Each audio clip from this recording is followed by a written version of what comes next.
أحبتي الكرام، بالتأكيد من خلال تجوالي هنا في مملكة البحرين تصادفت بوجود صاحب أطول شنب في العالم، وهو شخص تركي الجنسية.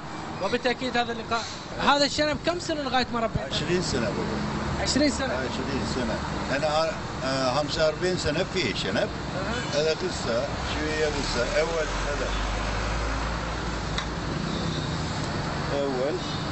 180، هذا 130. أنت الحين يوم في نوم، يوم في يقوم، يوم يمشي، يصير يجي داخل، ما عندك مشكلة؟ ما في مشكلة. هذا نوم.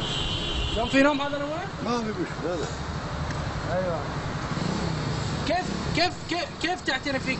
كيف تسوي واقف هذا نمونه؟ هذا سبراي.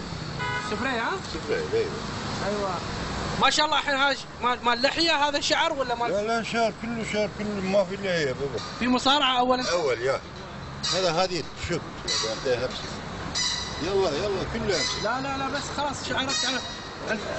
انت مصارعة اول؟ ايوه اول انا وين بابا يا في نزل. الله